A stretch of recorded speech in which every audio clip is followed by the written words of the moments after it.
One way to extract the ally. The following video is another excerpt from the online apprenticeship course.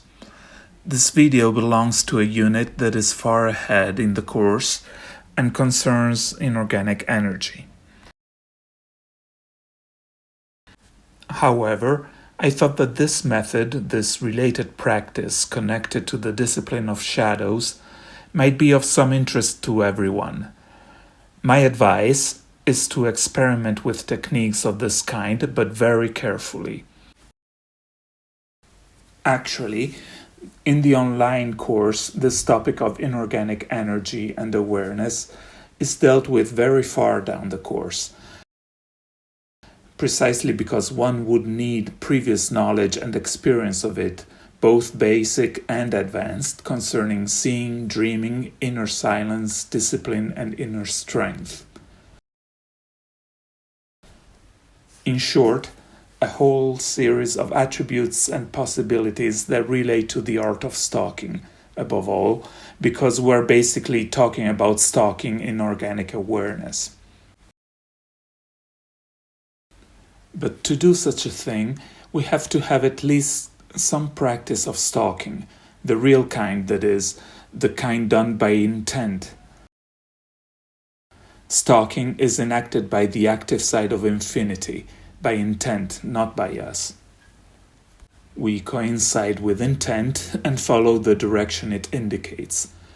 But I think it can be an interesting technique, at least as an experiment, to go and touch something that changes a little bit our basic beliefs about the nature of the world we live in. So enjoy the viewing.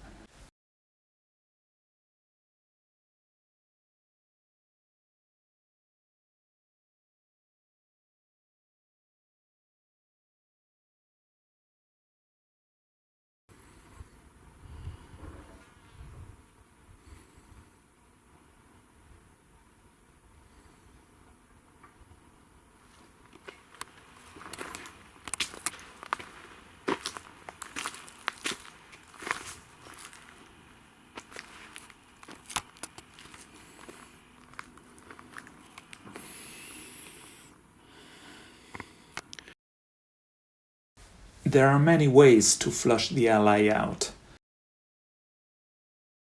to stalk it, to bring about the conditions whereby we can attract the attention of inorganic awareness here into our world, and then to attract awareness itself.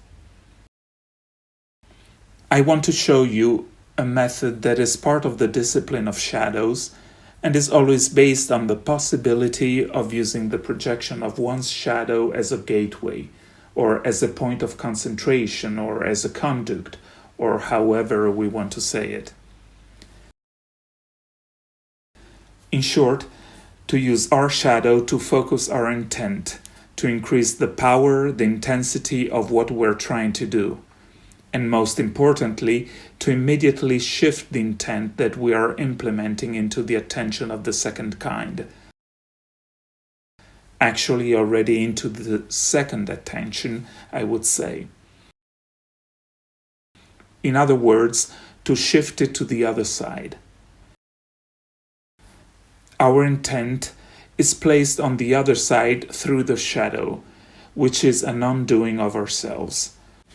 The technique itself is simply to project one's shadow, as I'm doing now, into the area where we want to bring out the ally.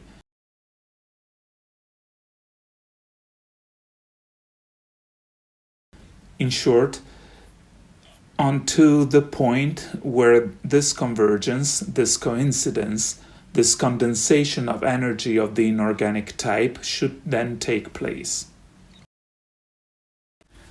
Now it's morning because I was here in the morning, but the best time to do this would actually be at sunset, especially when the shadows get very long and we can get some distance from the point where we cast our shadow. Having some distance improves and enhances our ability to implement the practice. It actually works in the morning as well, but more as an initial stimulus. So let's say that ideally one should come here early in the morning and start gathering the energies of the inorganic type, and then come in the evening to obtain its emergence. The realization of the ally's place of immersion could also be done at night, casting one's shadow with an artificial light from behind. It is indeed a very good system. Obviously, at night, the potential of the place becomes even more obvious. Anyway, the technique, as I told you, is very simple. Once we locate the exact spot, we cast our shadow and begin to gather the energy of the inorganic type to compact it into a form. This shape initially coincides with the shape of our shadow.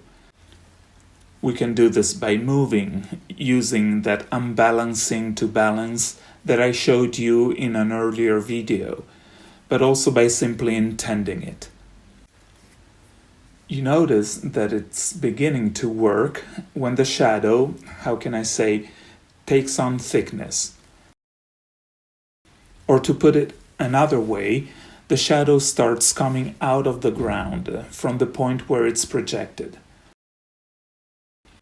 Or better yet, something that at first looks like your shadow comes out, rises up from the projection of your shadow. It's really like there's somebody underneath. Your shadow is like a sheet, a blanket, and somebody underneath it rises, gets up. It's rather creepy. That's also why, if we're a little further away, it's better, I assure you. Therefore, long shadows and taking some distance. To help us more, we also use sounds, the active gazing at sounds. And we intend that the sounds that we have around here come instead from behind the shadow and are part of the emergence of what needs to emerge. The technique is very effective and quite similar to the mirror in the water technique that, if you remember, Don Juan had shown to Carlos Castaneda. The shadows open among the countless things they do, and they can open passages not unlike what in the mirror in the water did. I recommend doing it a little bit at a time to get the hang of it.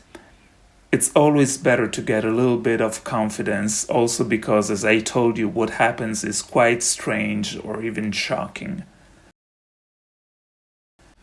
So start doing it, for example, until the shadow gains thickness, becomes deeper, more, I don't know if I should say more black.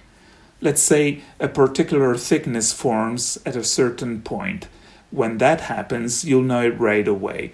You don't need me to describe it any further. That's the first stage.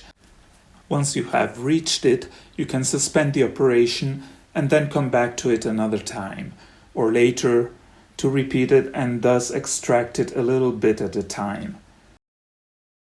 Make sure that there's time also for the inorganic awareness, which has to come out to become more aware of the new alignment that it is in. Doing it a little at a time, not in one go, also helps the inorganic awareness to have more perceptual coherence. For it's kind of like for us when we build our base camp in dreaming. We do it a little bit at a time until we stabilize it really well. Here, the same principle applies as well to what we call an ally, which is that if we give it time to stabilize the new alignment in which it is, that is ours, it works better for us and also for the awareness of the inorganic type. I will add one last thing. Using this technique of the discipline of shadows to draw out the inorganic awareness, to gather the emanations of the inorganic type and then realize the space for the ally to emerge, gives us the ability to interact with the ally in a much better way than in the case when it comes out without first having with us an interaction of some kind already. By using our shadow, we are actually already having some degree of interaction as the inorganic awareness is emerging. But we don't do it directly with our physical body, though. We do it with the projected shadow, and so this mediation allows us to have much better control over the whole situation, especially if we draw it out, as I was telling you, a little bit at a time. Then both we and the inorganic type of awareness have time to taste, fine-tune, and balance the interaction that we might then start.